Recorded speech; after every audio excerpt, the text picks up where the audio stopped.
It all started with an envelope. Not a flimsy windowed thing begging you to switch your long-distance carrier, but a piece of correspondence with some serious structural integrity. It was thick, cream-colored cardstock, the kind of paper you'd use to announce a wedding or declare a small war. It sat in my mailbox like an unexploded ordnance, bearing the crisp, embossed seal of the Maple Creek Estates Homeowners Association. Official HOA correspondence is never good news. It's never a letter saying, "Hey Frank, great job with the azaleas. Here's a gift card to Home Depot." No, it's always a harbinger of doom, printed on paper thick enough to stop a small caliber bullet. And it invariably arrives on a Friday afternoon, just to make sure it ruins your entire weekend. I took it inside, placing it on the granite countertop with the kind of reverence usually reserved for a holy relic, or a vial of nitroglycerin. My wife, Linda, looked up from her crossword puzzle. "What's that?" she asked, her pen hovering over 7-letter word for nuisance. "It's from the Council of Elders," I said grimly. "They have convened to pass judgment." She just sighed and wrote down Brenda. A woman of frightening intuition, my Linda. With a deep breath, I sliced it open. The letter inside was, if possible, even more self-important than the envelope. It used words like whereas, heretofore, and cease and desist. I've read software licensing agreements with more warmth and personality. After wading through a swamp of legalese, I found the heart of the matter. It was my rain barrel. The letter informed me, in no uncertain terms, that my 55-gallon, dark green, recycled plastic rain barrel, which was tucked so discreetly behind a sprawling rosebush that you needed a map and a team of spelunkers to find it, had been deemed an unaesthetic temporary water storage unit. It was, according to the anonymous but clearly venomous complaint, an eyesore. I was in violation of Section C, Paragraph 4 of the Maple Creek Covenant. I had 14 days to remove the offending barrel or face a fine of $50, a sum that would double for every subsequent week of non-compliance. An eyesore.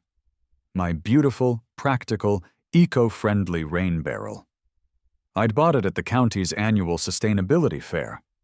I felt a surge of civic and environmental pride just looking at it. It was a simple, elegant system. A diverter on the downspout fed rainwater into the barrel, and a spigot at the bottom allowed me to fill a watering can. It saved water, it was good for the plants, and it gave me a quiet, profound satisfaction every time a storm rolled through. It was my small, plastic monument to common sense. And now, it was an outlaw. I knew, with the certainty of a man who has lived next to the same person for 15 years, who was behind this. Brenda. Of course, it was Brenda, president of the HOA, guardian of beige conformity, and a woman who communicated primarily through thinly veiled passive aggression and baked goods that tasted faintly of disappointment. My mind flashed back to the previous Tuesday. I'd been weeding the petunias when she'd appeared at the fence line, materializing from the ether like a suburban phantom. "Oh, a barrel, Frank," she'd said, her voice dripping with the kind of saccharine sweetness that could give a hummingbird diabetes. She didn't say rain barrel, just barrel, as if I'd rolled a container of industrial waste into my backyard. "It's for the garden," I'd explained cheerfully, trying to ignore the way her eyes scanned it for imperfections. "Saves on the water bill. The plants love rainwater." "Of course," she'd chirped, her smile not quite reaching her eyes. "It's just, we have certain standards here in Maple Creek, a certain aesthetic we all strive to maintain. We're not exactly living off the grid, are we?" She'd gestured vaguely at her own lawn, a perfect, chemically treated carpet of unnaturally green grass that was so pristine I suspected she vacuumed it. Her lawn was a monument to defying nature, requiring a biblical amount of water and a team of specialists to keep it one shade shy of glowing in the dark. My humble barrel was, In her eyes, a betrayal of that ethos. Now, holding the letter, her feigned nonchalance felt like a declaration of war. I drained my coffee, grabbed the letter, and marched out the door. The time for reason was now, or so I foolishly believed. I found her trimming her hedges with a pair of shears so large they could have been used for shearing sheep, or perhaps a small dinosaur. She wore pristine white gardening gloves. My own were caked in the honest dirt of actual gardening. "Brenda," I said, holding up the letter, "we need to talk about this." She put down her shears and adopted an expression of deep, compassionate concern. It was her default setting when delivering bad news. "Oh, Frank, you got the letter. I am so sorry you were found in violation." "Found in violation? Brenda, you're the one who filed the complaint." "The complaint was filed on behalf of the Architectural Review Committee," she said smoothly, a masterclass in bureaucratic deflection. "I am merely its chairperson and chief enforcement officer." "It's a rain barrel," I said, my voice rising slightly. "It's practically invisible. Are you using a military-grade spy satellite to inspect my gutter system? Did you rappel down from a black helicopter in the middle of the night?" "The bylaws are very clear, Frank," she said, her tone unwavering. Section C, paragraph 4. All exterior modifications, including fluid containment apparatuses, must be pre-approved by the Architectural Review Committee. It's an eyesore. It brings down the neighborhood. It lowers property values. "It's a green plastic barrel behind a bush. How does it lower property values? Is a prospective buyer going to be touring your house, look out the window and say, 'Well, this is a lovely home, but my God, is that a rain barrel next door? Deal's off, honey, let's go live in a cave?'" My sarcasm was lost on her. She was immune to it, a creature forged in the fires of endless committee meetings and procedural debates. "Rules are what separate us from anarchy, Frank," she said, as if my barrel were the first sign of a coming apocalypse. "If we let a rain barrel slide, what's next? People painting their houses unapproved shades of taupe? Chickens? It's a slippery slope." I looked from her perfectly coiffed hair to my own yard, with its slightly unruly but vibrant garden, its bird feeder, its glorious rain barrel. Then I looked at her yard, a sterile landscape of mulch volcanoes and perfectly spaced non-native shrubs. We didn't just live next to each other, we lived in different universes. "So that's it. I have to get rid of it." "You have 14 days, she said, picking up her shears. "The rules are the rules." Defeated and fuming, I retreated. I walked back across my lawn and into the garage, my sanctuary of tools and half-finished projects. I stood there for a long time, the smell of sawdust and motor oil filling my lungs. I looked at the letter, then at the rows of saws, drills, and wrenches hanging on the pegboard. I was a retired software engineer. I had spent 40 years of my life solving problems, debugging code, and finding elegant solutions to complex systems. Brenda had just presented me with a new kind of problem, a human problem, a problem of pettiness and arbitrary rules. And it was going to require a truly elegant and deeply, deeply satisfying solution. I stared out the window at the offending barrel, which now seemed to be mocking me with its quiet, green practicality. "An eyesore," she said. "Unapproved, unaesthetic." Fine. If she wanted something to look at, I was going to give her a masterpiece. The next 48 hours were a blur of spite-fueled research. Linda, sensing the storm clouds gathering behind my eyes, wisely decided to visit her sister for the weekend. This left me alone with my righteous indignation, a pot of dangerously strong coffee, and the single most soul-crushing document ever created by mankind: the Maple Creek Estates Homeowners Association Covenant, Conditions, and Restrictions. It was a 3-ring binder, 4 inches thick, filled with 300 pages of single-spaced size 10 font. It was less a guide for harmonious living and more a treatise on how to methodically suck every last drop of joy and individuality out of a human soul. I sat at the dining room table, the binder open before me like some unholy text, and I began to read. Every single word. My mission was simple: find a loophole. Brenda had built her fortress out of bylaws and paragraphs.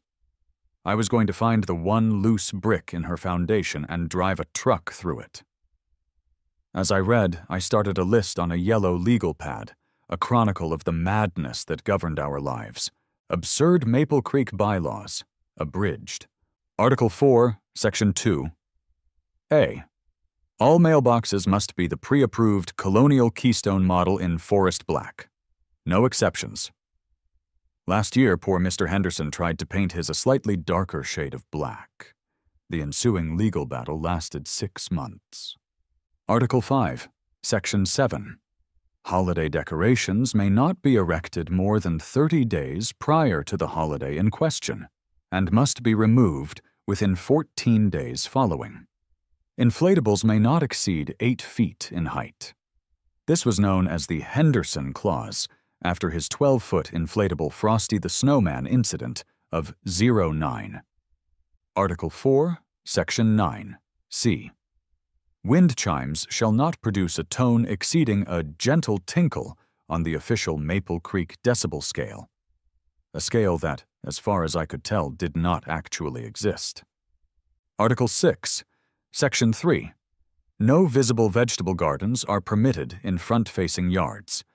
Vegetables are deemed utilitarian and not aesthetically pleasing. Flowers good, food bad. Got it. Article 5, Section 12. All garden gnomes must be facing forward and display a pleasant or neutral demeanor. I made a mental note to check Brenda's seasonal gnome collection for any sign of grumpy insubordination. Page after page, it was the same story. A meticulous, obsessive-compulsive list of things we couldn't do. But as any engineer knows, the most important part of any set of specifications is not what it says, but what it doesn't say. I drank my 4th cup of coffee, my eyes scanning the text, my mind racing. The complaint against me hinged on a few key phrases: temporary water storage unit, unaesthetic, and the requirement for pre-approval from the Architectural Review Committee. Brenda was using the barrel's temporary utilitarian nature against me, so the solution had to be permanent. And it had to be aesthetic, or at least defensibly aesthetic. I flipped to the section on landscaping. It was, predictably, restrictive. Hedges had to be trimmed, lawns had to be mowed, trees had to be of an approved species. But then, buried deep in a subsection about yard adornments, I found it. The golden ticket. The Holy Grail. Article 5, Section 14b. Permanent water features, such as fountains or ponds, are permitted, provided they are professionally crafted, do not create a public nuisance, and complement the existing architectural style of the community. I read it again and again. The words practically shimmered on the page. A permanent water feature. The rain barrel was temporary. But what if I built something that wasn't? Something that was integrated into the very landscape of my property? The complaint also cited Section C, Paragraph 4, about fluid containment apparatuses. That was a broad term. But what if the apparatus wasn't just containing fluid? What if it was actively moving it? My mind started to connect the dots. The downspout, the water, the garden. Brenda's complaint wasn't about the water, it was about the barrel, the vessel. So I would change the vessel. I would transform it. I would elevate it from a humble plastic tub into something else entirely. And then it hit me. A vision so clear and so gloriously absurd that I laughed out loud. A barking, slightly unhinged sound that echoed in the empty house. A water wheel. Not a cute little decorative one you buy at a garden center. A real, functioning, honest-to-God water wheel. The downspout wouldn't feed into a barrel. It would feed into a wooden sluice. The sluice would direct the flow of rainwater over the top of the wheel, causing it to turn. The turning wheel would have small buckets on it, which would lift a portion of the water to a higher elevation. And from there, the possibilities were endless. An aqueduct, a miniature stone and wood aqueduct, winding its way from the water wheel elevated over the lawn and terminating directly above my petunia beds. It wasn't water storage. It was a gravity-fed, kinetic-powered horticultural transport system. It was a permanent water feature. It was, in its own ridiculous way, a work of art. And best of all, the Covenant had absolutely nothing to say about water wheels, or aqueducts, or sluiceways. It was a glaring oversight in their tyrannical document, and I was about to exploit it with surgical precision. I grabbed the legal pad and started sketching. A frantic, joyful energy surged through me. The wheel would be about 12 feet tall, crafted from cedar to resist rot. The aqueduct would be built from fieldstone and treated pine. I'd need a concrete foundation, bearings for the axle, waterproof sealant. My mind raced with technical details. This wasn't just spite anymore. It was an engineering challenge. A glorious, beautiful engineering challenge. When Linda returned on Sunday evening, she found me not at the dining room table, but at my old drafting desk in the den, my retired engineering software humming on the powerful PC I'd built for gaming, but mostly used for email. The screen was filled with a detailed 3D model of our backyard, now featuring a structure that looked like something out of a medieval European village. She placed a bag of groceries on the floor and peered over my shoulder. "What is this?" she asked, her voice a careful, measured monotone. It was the voice she used when she found my half-disassembled lawnmower on the kitchen floor. "It's the solution, honey," I said, spinning the model around on the screen with a flourish. "Brenda said the barrel was an eyesore. This is a bespoke, artisan, gravity-fed irrigation system. It's not an eyesore, it's art." She stared at the screen for a long moment. "Frank, is that a water wheel?" "And an aqueduct," I added proudly, pointing with my mouse. "See? The water from the gutter turns the wheel. The wheel lifts the water up to here, and then it flows along the aqueduct and gently sprinkles onto the petunias. No more temporary storage unit. This is a permanent landscape feature." "You're going to build a Roman aqueduct in our backyard because Brenda complained about a $40 piece of plastic?"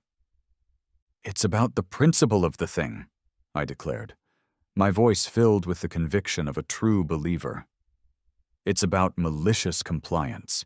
It's about taking her ridiculous, petty rules and following them to their most logical and most absurd conclusion." "Besides," I added, zooming in on a small, carved detail on the end of the aqueduct, "it'll be a fantastic conversation piece." Linda leaned closer to the screen. "Is that a gargoyle?" "It's where the water comes out," I said. "For the petunias." She stood up straight, crossed her arms, and looked at me. There was a long silence. I braced myself for a lecture, a veto, a call to a therapist. Instead, a tiny smile played at the corners of her mouth. "Well," she said, turning to put away the groceries, "make sure you get a permit for the foundation. Brenda will be checking." And just like that, I had my green light. The project was a go. The age of the rain barrel was over. The age of the aqueduct was about to begin. Turning a 3D model born of pure spite into a physical reality is, as it turns out, a complicated affair. My first obstacle was accepting a humbling truth. While I could design the hell out of a ridiculous water wheel, I hadn't done any serious manual labor since I tried to build a bookshelf in 1998, that ended up looking more like a modern art installation on the theme of instability. I needed help. I needed a professional. I needed a contractor who was either brave, crazy, or desperate enough to take this on. I spent a Monday morning on the phone, and it was a masterclass in comedic rejection. The first company I called was Prestige Landscaping and Design. A very polite woman answered. "Hi, yes," I began, trying to sound as normal as possible. "I'm looking to get a quote on a custom water feature. I'm thinking a 12-foot, fully functional cedar water wheel connected to about 50 feet of elevated stone aqueduct." There was a long, dead silence on the other end of the line.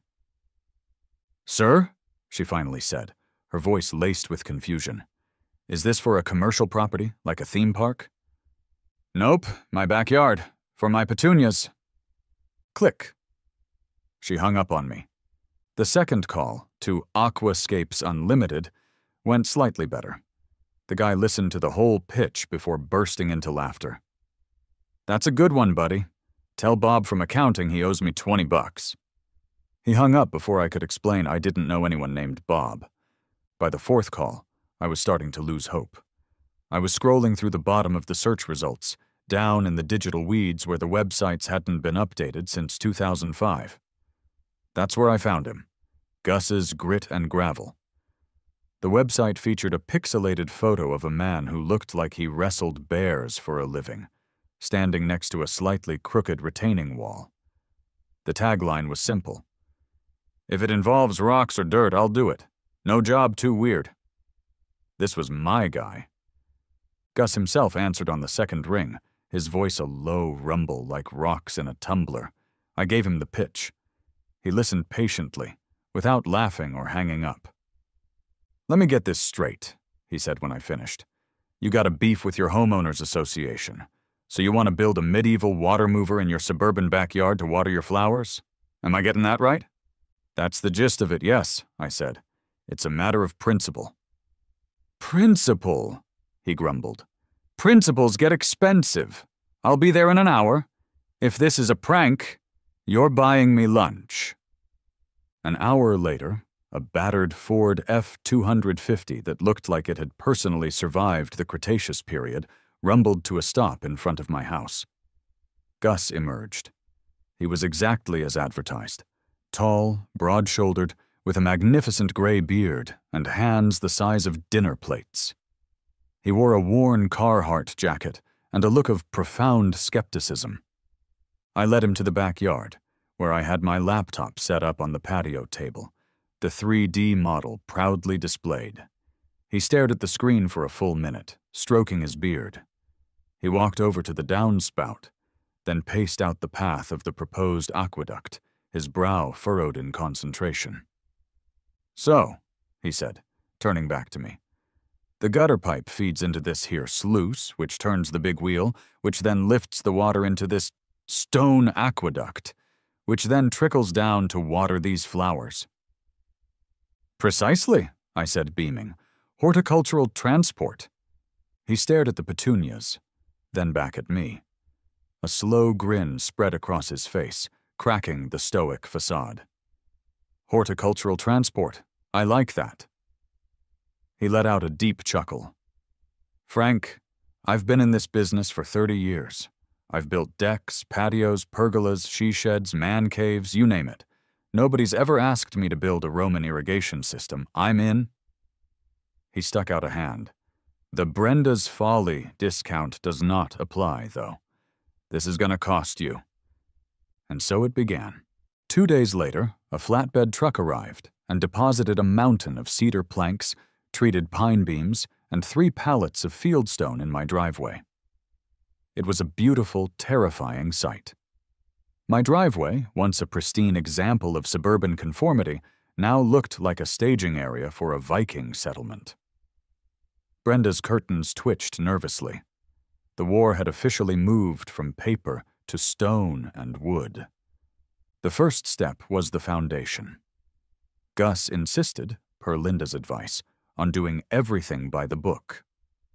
We filed a permit with the city for a foundation for a heavy landscape feature.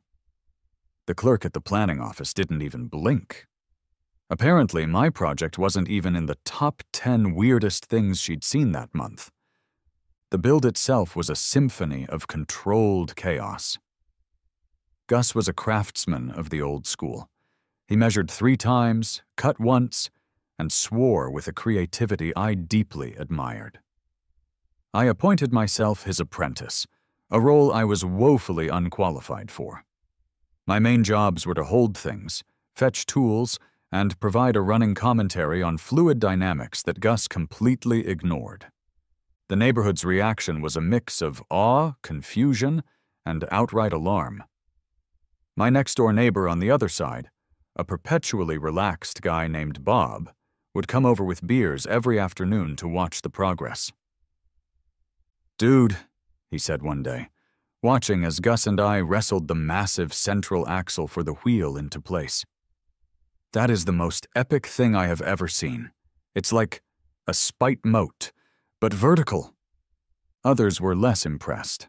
A woman from down the street, a known Brenda alley, stopped her power walk to inform me that the noise was disturbing her poodle's afternoon nap.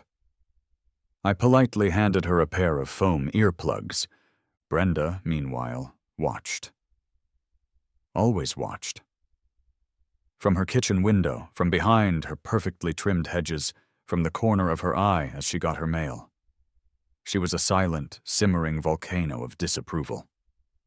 She didn't speak to me directly, but her campaign of passive aggression intensified. One morning, I found a small, laminated copy of the HOA rules regarding construction noise and debris tucked under my doormat. I responded by making sure our circular saw was running at precisely 8:01 a.m. the next day, the earliest time permitted. The project grew in scope and expense. "You know, Frank," Gus said one afternoon, wiping sweat from his brow, "if we're going to build this aqueduct, we should do it right. Mortared stone base, not just stacked. It'll last 100 years. "Do it," I said, caught up in the madness. "And this wheel," he'd muse a few days later. "We could just nail some boards together. Or we could use proper joinery, mortise and tenon, make it a real piece of work." "Joinery it is," I declared. Linda just kept updating her spreadsheet, which she had grimly retitled the Petunia Endowment Fund. The day we hoisted the finished 12-foot wheel onto its axle was a neighborhood event.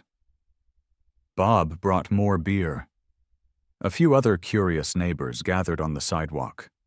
Gus and I, with the help of a chain hoist and some creative leverage, slowly cranked the massive wooden circle into place. It settled onto its bearings with a satisfying thunk. It was real.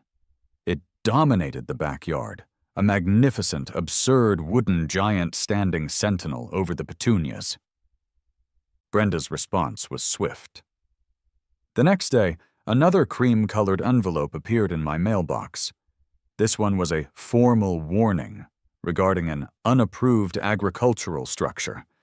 It claimed my water wheel was a violation of rules prohibiting farm equipment. I spent that evening crafting my response. It was a polite, 2-page letter, complete with diagrams and citations from the covenant itself.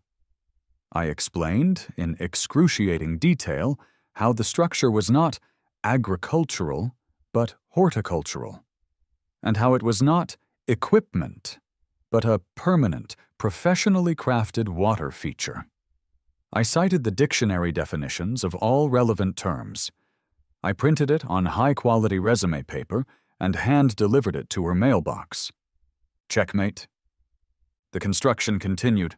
The stone aqueduct began to snake its way across the yard, a beautiful, winding river of rock and mortar. It was taking shape. It was becoming more glorious and more insane with each passing day. My quiet suburban protest had become a monument. And soon, very soon, it would be ready for its grand debut. After 3 weeks of sawdust, sweat, and a budget that had ballooned to the approximate cost of a decent used car, it was finished. I stood on my back patio with Gus, a cold beer in my hand, and just stared. It was magnificent. It was ludicrous. It was without a doubt the single most beautiful and pointless thing I had ever helped create.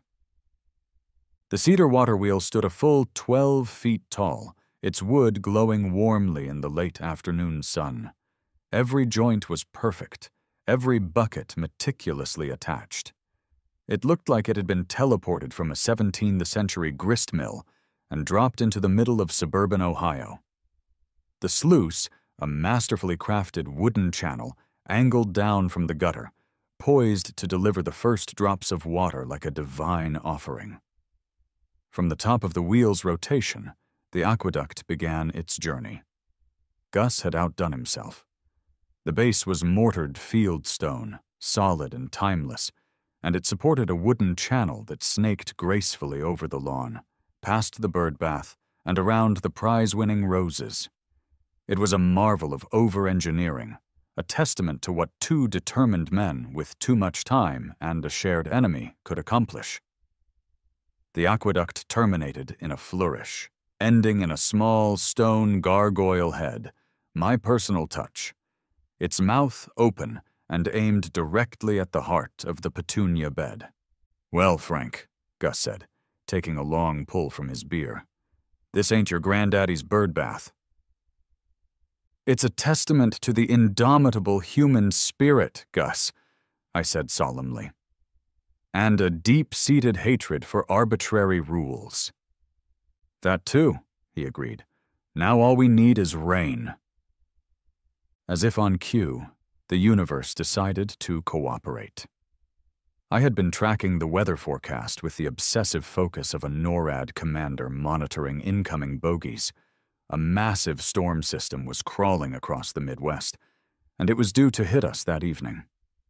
This was it, the main event, the grand unveiling. By 7 p.m., the sky had turned a bruised, dramatic shade of purple. The wind picked up, rustling the leaves in the maple trees. Linda, who had maintained a stance of amused detachment throughout the entire process, even came out onto the covered patio with a glass of wine to watch the show.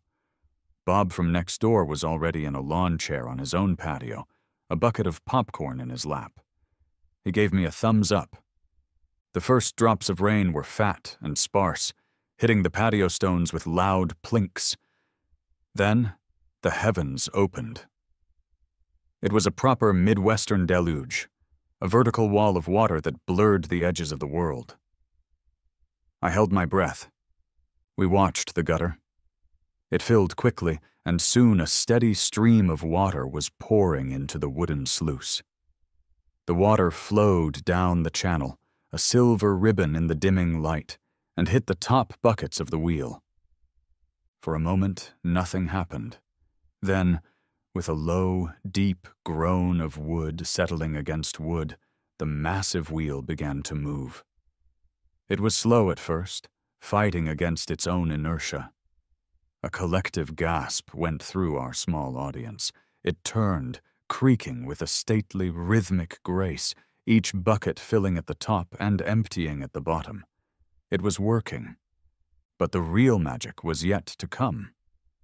As the wheel turned, the small buckets attached to its side dipped into the flow, filled with water, and began their ascent. At the very apex of the rotation, each bucket tipped, pouring its contents into the mouth of the aqueduct. A new stream began to flow. This one elevated, traveling along the stone and wood channel, a miniature river flowing through the sky. It followed the gentle curves, finally reaching the end. And then a perfect, steady stream of water poured from the gargoyle's mouth, showering the petunias below in a baptism of righteous rainwater. It was the most ridiculously complicated way to water a flower bed in the history of civilization. And it was glorious. I let out a triumphant whoop. Gus just grinned and raised his beer in a silent toast. Even Linda was smiling. "I'll be damned, Frank," she said. "It actually works." Our celebration, however, was short-lived. Through the downpour, I saw a figure emerge from the house next door. It was Brenda, clad in a yellow raincoat, her face a mask of pure, unadulterated fury. She stood on her perfectly manicured lawn, getting soaked, and pointed a trembling finger at my backyard masterpiece. She was on her phone, her mouth moving in a frantic, enraged tirade. "Uh-oh," Bob called out from his patio. "Looks like the Queen is not amused." "She's calling in the cavalry," I said to Gus. "Let 'em come," he grumbled. "This baby is built to code." Sure enough, less than 20 minutes later, a police cruiser, its lights painting surreal blue and red strokes through the rain, pulled up to the curb. 2 officers got out, pulling up the collars of their rain slickers. They walked up my driveway, their expressions a mixture of professional duty and profound confusion as they took in the scene. I met them at the edge of the patio. The younger officer was looking at the water wheel, his mouth slightly agape. "Evening, officers," I said as calmly as I could. "Can I help you?" The senior officer, whose name tag read Miller, spoke first. "Sir, we got a call about a, He paused, clearly searching for the right words. "A disturbance? Something about an unlicensed water park being operated in a residential zone?" I had to give Brenda credit for her creativity. "Officer, this is my garden," I said, gesturing grandly. "And this is my new permanent, professionally crafted water feature. It's for my petunias." "Your petunias?" the younger officer, Davis, repeated, a grin threatening to break through his professional poker face. "They prefer gravity-fed water," I explained solemnly. "It's less shocking to their delicate root systems." Just then, Brenda came marching over, splashing through the puddles on my lawn. She was brandishing a soggy, laminated copy of the HOA bylaws like a weapon. "Officers! Thank goodness you're here! This monstrosity!" she shrieked over the sound of the rain and the gentle, rhythmic creaking of the wheel. "It's a violation! It's agricultural machinery! It's a public nuisance! It's an eyesore!" Officer Miller held up a hand. "Ma'am, please, let's just handle this one thing at a time." He turned to me. "Sir, do you have any permits for this structure?" This was the moment I had been waiting for. I disappeared into the house for a second and returned with my own binder. It was thick, organized, and most importantly, protected by plastic sheet covers. "Right here, officer," I said, opening it to the first tab. "Here is the city-approved permit for the concrete foundation. Here is the signed, notarized affidavit from my contractor." I gestured to Gus, who gave a gruff nod, stating it was professionally crafted. "And here," I said, turning to the final section, "is a copy of the HOA covenant, which, as you can see, has no restrictions whatsoever on the installation of water wheels or aqueducts." The officers patiently listened as Brenda continued her tirade, citing rules about noise levels.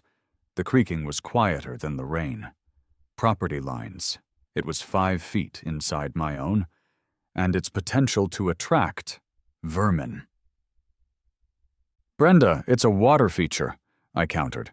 "Unless you're worried about thirsty squirrels, I think we're fine." Officer Miller took my binder, looked it over, and handed it back. He shone his flashlight on the wheel, then along the length of the aqueduct. He exchanged a look with Officer Davis, who was now openly smiling. He turned back to Brenda, his expression one of weary patience. "Ma'am, with all due respect, I don't see anything here that's breaking any laws. It's on his property.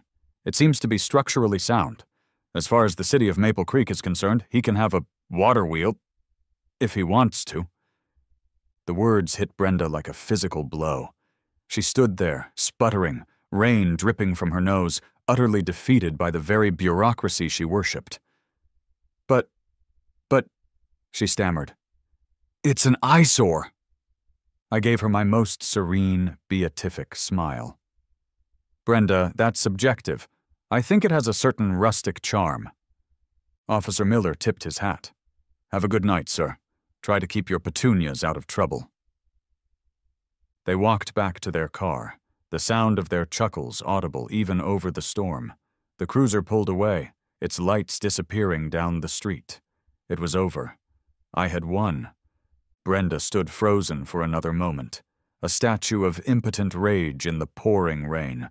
Then, with a strangled cry of frustration, she turned and squelched back to her house, slamming the door behind her. I stood on my patio, the cool rain misting my face, and listened to the steady, peaceful, triumphant creak of my water wheel. The storm passed overnight, leaving behind a world washed clean and sparkling. The following morning, the sun rose on a new era in Maple Creek Estates, an era that featured a 12-foot water wheel in my backyard. The fallout from Brenda's failed police state maneuver was immediate and glorious. News in a suburb travels faster than gossip in a high school cafeteria. The story of the showdown, likely embellished by a grinning Officer Davis back at the station and eagerly recounted by Bob to anyone who would listen, had spread like wildfire by sunrise. The first sign that my life had changed was when Bob appeared at the fence with 2 travel mugs of coffee. "Morning, Frank," he said, his eyes wide with admiration. Or should I say, the Water Baron, the Aqueduct King. "I was thinking something more understated," I said, accepting the coffee. "Like Lord of the Petunias." "Dude, you're a legend," he said, shaking his head in disbelief. "My wife posted a picture of the wheel on the town Facebook group last night. You should see the comments. You've broken the suburban internet." Curiosity got the better of me. I pulled out my phone. Bob wasn't kidding. The post had hundreds of likes and a long thread of comments. Sharon P. "Is that on Elm Street? I have to drive by and see this. My husband has been fighting the HOA over his bird feeder for 6 months. Dave. "The Grill Master G. This is the most beautiful act of malicious compliance I have ever witnessed. Sir, I salute you." Anonymous, probably Brenda. "This is an abomination and a clear violation of community standards. It will lower all of our property values." Bob M., replying to Anonymous. "Lighten up, Brenda. It's awesome." By noon, the prophecy of Sharon P. had come true. A slow but steady trickle of cars began cruising down our once quiet street, their drivers and passengers pointing and taking pictures. I felt like a celebrity, or perhaps the owner of a particularly unusual roadside attraction. A few people even got out and took selfies with my driveway as the backdrop. The real circus arrived around 3 p.m., in the form of a white van with a local news station's logo on the side. A reporter with impossibly perfect hair and a cameraman in tow were on my doorstep. Linda answered the door, her face a perfect mask of bewildered amusement. "We're here to do a story on the Maple Creek water wheel," the reporter said brightly. "Oh, you mean Frank's spite wheel," Linda said, ushering them through to the backyard. I gave a wonderfully deadpan interview, standing proudly next to my creation. The gentle creak of the wheel, still turning from the leftover water in the system, provided a rustic soundtrack. "So, Mr. Miller," the reporter asked, holding the microphone up to my face, "what inspired this incredible, and some might say unusual creation?" I looked thoughtfully at the camera, channeling my inner stoic philosopher. "It began with a deep-seated passion for sustainable horticulture," I said, my voice heavy with sincerity. "A desire to live in harmony with nature's cycles." I paused for dramatic effect. "And also a very strongly worded letter about a $40 rain barrel." The story aired on the 6 o'clock news. They intercut my interview with shots of the water wheel in action and a brief, hilarious clip of Brenda refusing to comment before slamming her door in the cameraman's face. My phone started ringing off the hook with calls from old colleagues and distant cousins who'd seen me on TV. I was no longer just Frank Miller, retired engineer. I was Frank Miller, the water wheel guy. The new neighborhood dynamic was fascinating to watch. A clear line had been drawn in the beige sand of Maple Creek Estates. On one side was Team Frank, a silent majority of homeowners who had long suffered under Brenda's tyrannical rule. They would give me a knowing nod as they drove by, or stop to chat when I was out front, their conversations full of thinly veiled praise. On the other side were the Brenda loyalists, a small but committed faction who now viewed me as a dangerous anarchist. They would cross the street to avoid making eye contact. The HOA itself fell into chaos. Brenda was so thoroughly humiliated that she didn't show up to the next monthly meeting, citing a sudden illness. In her absence, the board couldn't even agree on what kind of muffins to order, let alone enforce any rules. A quiet rebellion had begun, sparked by a rain barrel. A week after the great unveiling, life settled into a new, hilarious normal. The car traffic died down, but the legend remained. Linda and I were sitting on the back patio one evening, watching the sunset. The gentle creak and splash of the water wheel was the new background music of our lives. It was absurd, but it was also strangely peaceful. "You know," Linda said, taking a sip of her iced tea, "I have to admit, it's really grown on me." "See," I said, a wave of vindication washing over me. "I told you it was art." "The water bill came today," she said, a small smile on her face. "We saved $12 this month." I leaned back in my chair, the picture of fiscal responsibility. "And it only cost us $7,000 to do it," I said sagely. "Think of the long-term savings. In just under 49 years, this thing will have paid for itself." She just laughed and shook her head. I got up to tend to my petunias, which, I have to say, had never looked more vibrant or more thoroughly hydrated. As I pinched off a few dead blossoms, I looked up at my ridiculous, beautiful, spite-fueled creation, standing tall against the twilight sky. Out of the corner of my eye, I saw a flicker of movement. It was Brenda's face in her kitchen window, peeking through the blinds, before she quickly vanished back into the shadows. I gave a small, satisfied wave to the empty window. They said my rain barrel was an eyesore. And you know what? In the grand, beige scheme of things, they were probably right. But they started a war over a piece of plastic. I ended it with cedar, stone, and the undeniable laws of physics. And as I stood there, listening to the gentle, rhythmic splash of water from my own private aqueduct, I had to admit, victory had never sounded so hydrated.